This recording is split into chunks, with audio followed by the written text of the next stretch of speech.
Selamat berjumpa kembali adik-adik yang gemar belajar fisika. Bersama Pak Made belajar fisika mudah. Mudah-mudahan berjumpa dalam keadaan sehat. Ayo tetap semangat dalam meraih cita-cita. Assalamualaikum warahmatullahi wabarakatuh. Salam sejahtera untuk kita semua. Om Swastiastu, Namo Buddhaya, Salam Kebajikan. Pak Made, pertemuan kali ini ingin melanjutkan pokok pembahasan optik geometrik, tapi khusus dalam membahas persamaan pada bidang lengkung atau sferis sebagai dasar nanti dalam penurunan persamaan jarak fokus lensa tipis. Mari kita simak penjelasannya bersama-sama. Mari adik kita lanjutkan perumusan pada bidang lengkung atau sferis. Ini ada bidang lengkung, jari-jarinya R, ini biasanya N2. Ini ada sebuah benda berada di depan bidang sferis, berada pada medium N1, berjarak S, letaknya di TO, jarak S dari permukaan bidang sferis. Kemudian bayangannya terbentuk di titik I berjarak S aksen dari permukaan bidang sferis.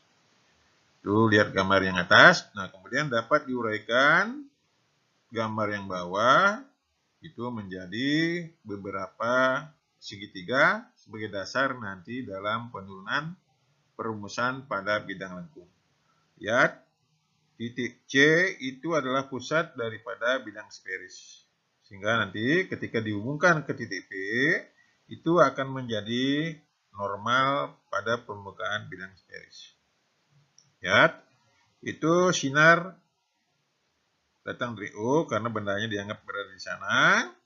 Sehingga nanti sinar yang datang dari O ke P itu bayangannya terbentuk di titik I. Sehingga nanti di titik B berlaku hukum Snellius. Lihat, sinar datangnya dari di situ adalah θ1, sudut biasnya θ2. Sehingga di titik B berlaku hukum Snellius yaitu N1 sin θ1 sama dengan N2 sin θ2. Nah, inilah sebagai dasar nanti penurunan rumusnya.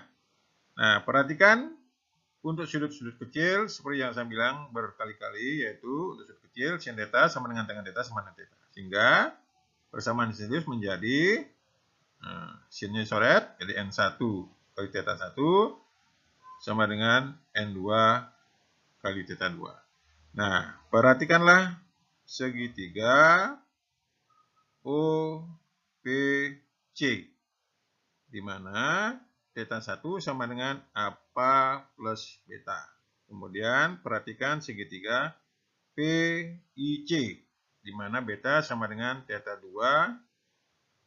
ditambah gamma. Nah, dari sini θ1-nya apa plus beta, berarti θ2-nya adalah beta min gamma.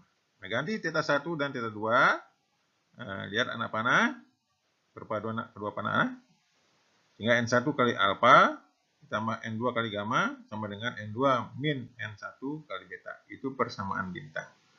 Nah, perhatikan sudut alfa.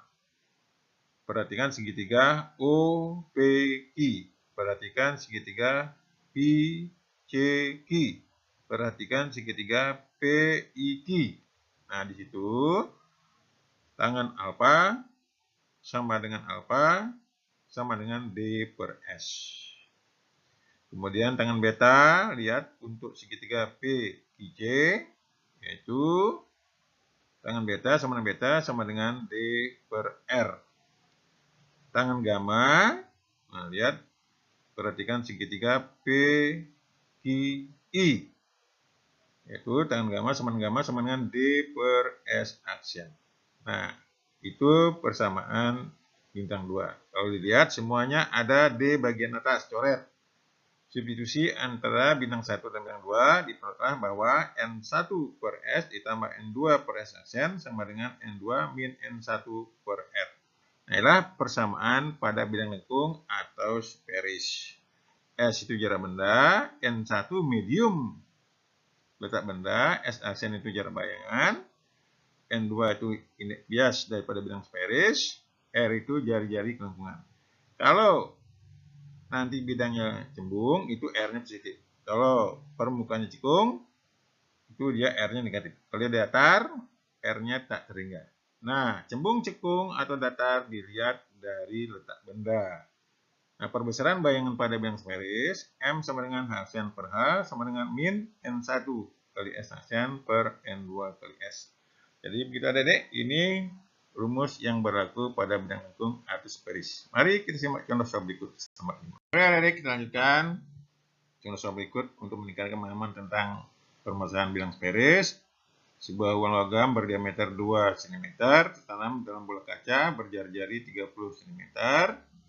Seperti pada gambar, ini bias bola 1,5, jarak mata uang logam adalah 20 cm dari permukaan. Carilah posisi bayangan bari aksen dan tinggi gambar bari H aksen.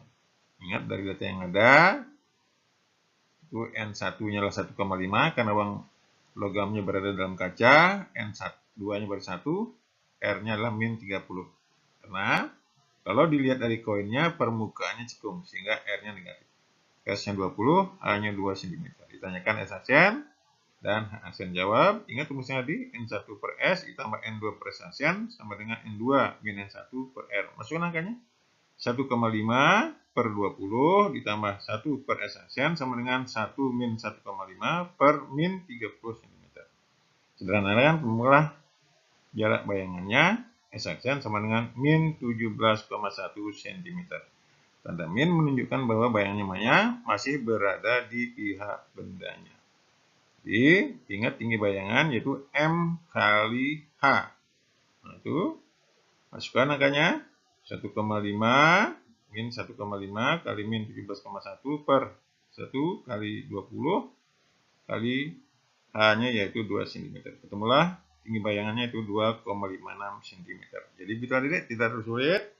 Mari kita lihat contoh soal berikutnya. Selamat. Mari kita lihat contoh soal yang lain, di mana soal ini sudah saya tampilkan ketika belajar tentang perbiasaan. Tapi di sini sekarang untuk memperkuat perumusan yang benar yang digunakan dalam masalah ini.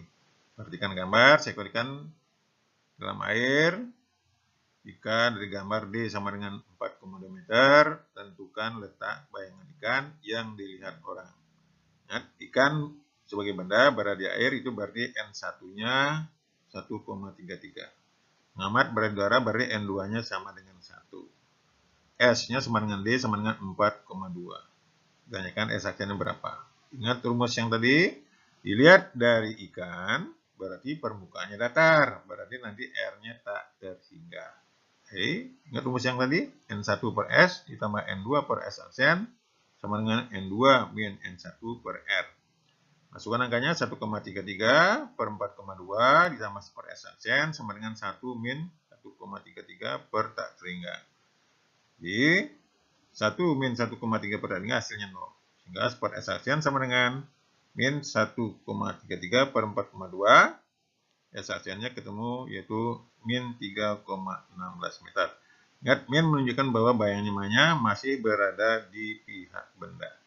Ingat, cembung cekung datar dilihat dari letak bendanya.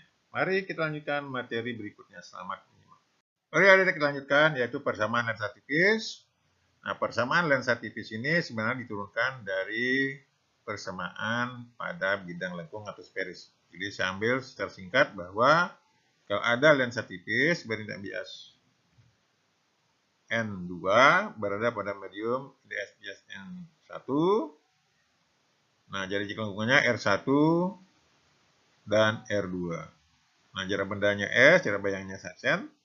Nah, secara umum bahwa jarak fokus lensa tersebut adalah, lihat yang coklat, super F sama dengan N2 per N1 min 1 kali 1 per R1 tambah per R2.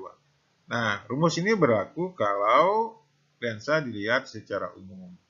Nah, lihat rumus yang di atasnya ada rumus super F sama dengan N min 1 kali super R1 min super R2. Nah, ini berlaku kalau dilihat sinar datang dari sebelah kiri. Jadi, kalau ada dilihat dari gambar lensa yang di sebelah kiri, itu kalau dilihat dari sebelah kiri, permukaan pertamanya cembung, jadi R1-nya positif. Nah, teruskan ke kanan, permukaannya cekung, berarti N2-nya negatif kalau dilihat dari kiri. Masukkan ke persamaan yang di atas, min dengan min positif. Jadi hasilnya sama dengan persamaan yang atas dan bawah, hasilnya sama. Cuma bedanya kalau yang bawah menggunakan secara umum, yang di atas menggunakan sinar datang dari arah kiri.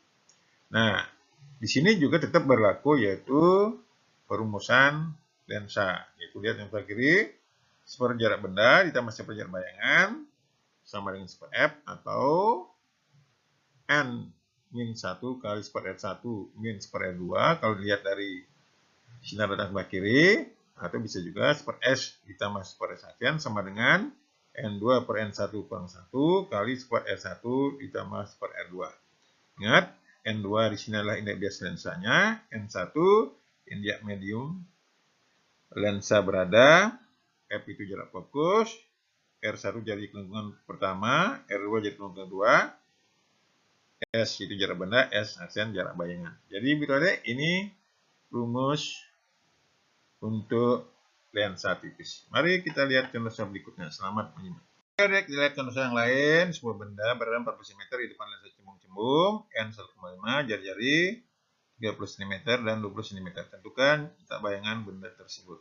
Di data yang ada, S 40 cm, N2-nya 1,5, N1-nya 1, R1 30, R2-nya 20 cm. Ditanyakan S1-nya berapa.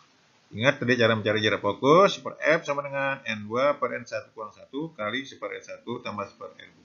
Masukkan angkanya, super F sama dengan 3 per 2 per 1 kurang 1 kali super 30 tambah super 20. Samakan penyebut, jadi super F yang paling kanan atas sama dengan 1,5 kurang 1 kali 2 per 60 ditambah 3 per 60.